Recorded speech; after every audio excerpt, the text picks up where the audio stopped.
Hi guys, welcome to another episode of Food Beyond Its Nutrition. And guys, do I have one for you today? Hot tea smoked salmon. That's right. This is a delicious dish that has a lot of moving parts, but can be done. You can smoke at home on your countertop. So let's look at our mise en place. I have some Atlantic salmon here, and that's my personal preference. You need to make sure that your salmon portions are the same size and the same weight, so everything cooks at the same rate. You can have skin off or skin on. This recipe does have a lot of moving parts, and it starts out with a dry brine. Now, if you're using table salt, recognize that whatever the recipe says, it's talking about kosher salt, so you're going to halve it. Typically, they would say the ratio is 1:1. That's a little too salty for me, so I've used 2 tablespoons of sugar, and 1 tablespoon of salt. Once again, make sure if you're using table salt, you cut that by half. I have some oil here. I'm going to use that to oil the salmon so it doesn't stick to the trivet. That's happened to me a couple of times. So let's look at the smoking ingredients. And we have 3 things for the smoking ingredients. We have some jasmine rice, we have some tea, and we also have some sugar. It's really important that your tea is a loose leaf tea, and it can be a black tea, it can be PG Tips, it can be anything that you want. These fancy teas that are, herbal teas, don't use that, it'll burn. You can use granulated sugar, which I have here, or you can use brown sugar. You're also going to need some saran wrap, and that's for the actual process of brining. You're going to need a trivet, which you need to oil the fish so it doesn't stick to. And of course, I have some foil here. Now I have a large piece of heavy duty foil that I've folded in 2. If you do not have heavy duty foil, you're going to need 3 or 4 sheets of foil. I'm going to use my wok, but you can use any pot that you have as long as it has a tight fitting lid. Very, very, very important. So guys, I'll show you how to put that all together in a bit.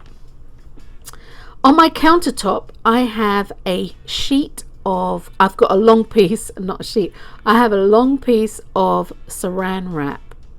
And this is what I'm actually going to put the salmon in to brine. You can also use a Ziploc bag and expel as much air as possible. Right here, I'm actually mixing my brine, which is a tablespoon of kosher salt to 2 tablespoons of sugar. Of course, don't forget, if you're using regular table salt, it would be half a tablespoon of salt to 2 tablespoons of kosher salt. 2 tablespoons of sugar, forgive me. Right, I spread about half of my dry brine onto the saran wrap. Now this side is the skin side of the salmon, and that's the flesh side. So I'm going to start pressing the dry brine into the salmon, and once again, that's the skin side and that's the flesh side, and I'm going to start pressing the dry brine into the salmon. And it's really important, and you're going to see me, I get a little OCD with this, but it's really important that the actual brine touches everywhere on the salmon. It truly does make for a better brining experience. So I'm just sprinkling the rest of the brine over the salmon, and once I've done that, we're actually going to seal it up and try to expel as much air as possible once we've sealed it up. Look, I'm getting OCD. I've got to have the sides done, every last drop. There you go. So I'm going to fold this over, and don't ask, because you're going to see, I don't know what I did, something wasn't registering right, but you'll see here. But anyway, I'm going to fold it up, and yeah, here we go. Like, what are you doing? Let's flip that the right way. Right, okay, flip the right way and continue on. And once it's all folded up, I'm going to give it a nice little press, and that will actually help to get everything in there. A nice little press, and then I'm going to put it on a plate. Guys, be sure to put your salmon on a plate because it will leak water everywhere. So let's take a look at our actual smoking vessel. I'm going to use the foil and push it into the base of my wok. You can push it into the base of your pot, and I'm going to crimp the edges so I can make a tray. You can also buy a small tray, foil tray, if that works for you, but I'm going to crimp and make a small tray. And once this is actually made, and I recognize that there are no holes in it, because guys, this cannot have any holes in it. It really can't. If there's a little hole, you need to add another piece of foil or something. Okay, very, very important. So once my trivet is made, and I have not my trivet, my tray is made, I'm going to put the smoking ingredients in it. Do not allow the ingredients to get onto your pot. It will ruin your pot. Make sure your trivet fits, and it definitely does. And now we're going to start layering our ingredients.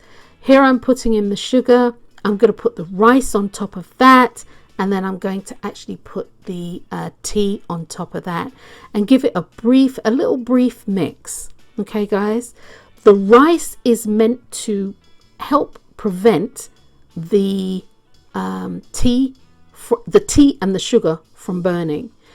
Along with that, heat is a huge factor, and you'll see later on in the video why I say this. But that's prepared. I'm going to put the trivet back on it, and guys, because I have forgotten this on several occasions while I've been perfecting my recipe, I'm going to put the oil there so that I remember to oil the fish so it will come off the trivet without breaking up. Now look at all the fluid that has been extracted from the salmon. That's what the sugar and salt do. It will also firm up the salmon, which is what you're looking for, and it also imparts flavor. It's kind of magical. It imparts flavor, it imparts moisture. Once I've taken the salmon out of the brining packet here, I'm going to give it a really thorough rinse. Get all that sugar off and all that salt off. And I'm going to give it a thorough rinse. Now, guys, not all the sugar, as you're going to see right here, not all the sugar was used up. The sugar and salt was used up, and that's okay. It has brined, and it's brined well. It's released fluid, and that's fine. And you can see it's actually a little bit more firm. Actually, it's quite a lot more firm, to be honest with you. Now here I've rinsed, and I've thoroughly rinsed and patted dry the salmon. And I remember the oil. Woo! I remember the oil. Now I'm going to oil the fish and put it onto the trivet so it doesn't stick. I'm also going to put the salmon into the refrigerator on the trivet, uncovered, so air can circulate to create the pellicle. The pellicle is really important in smoking because it allows the smoke to adhere to the fish, to stick to the fish. And for me, this is really important. Whether you're smoking meat, fish, shrimp, it's really important. Okay, guys? So I'm going to put that back on a plate. You never can tell. I'm going to put it into the refrigerator for 30 minutes. Well, guys, 30 minutes is up, and we've taken it out of the refrigerator, and it is kind of tacky. And I say tacky, it's sticky, and you can feel it. When you touch it, you can feel it. So let's get the smoking going here. Let's get that going. We're going to turn the heat up to high, and I mean high. You crank it all the way up, and we're going to start this smoking process. And in true disclosure, once this smoking process starts, I actually take mine outside. So it may look like nothing's happening, but it is. I want you to look at the screen carefully, and I want you to see where the smoke, the wisps of smoke start coming. And once you see smoke, those little white puffs like that coming, put your trivet with your salmon on top and cover it over with the lid, and a nice tight fitting lid, and then turn the heat down. Once again, in full disclosure, I continue the smoking process outside, but you really don't need to. It doesn't billow smoke out. But my last couple of experiments, it kind of did. But here we are. It's on the, it's smoking, and yes, it will create some sort of condensation, but you're also seeing smoke there.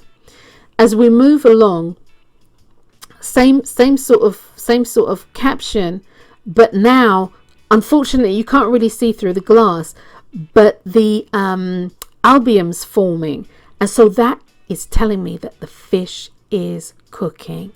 And guys, once it's cooked, this, you're looking for something that's a golden light gold. Look, you're looking for this. Bam! Absolutely delicious. This was perfect. I like to garnish, and I didn't even go haywire with the garnish. The fish speaks for itself. It really, really does. This is delicious. It's easy. You can do this at home on the stovetop. If you have a little balcony, on your balcony, it's absolutely delicious. Now, this is what the smoking ingredients look like. You know, you have some caramelized sugar here. Not all of the rice and or the tea got used up, which is right. That tells me that the flame, the low flame was right. If you don't do it right, it can turn out like this, guys. And then you get this acrid tasting food, and it just looks sad. That looks sad. What you want is this, guys. Beautiful, golden, flaky, moist, hot tea smoked salmon. Guys, subscribe, hit the notification bell, and every time I create a video, you'll be notified. You can find this recipe and more at foodbeyonditsnutrition.com.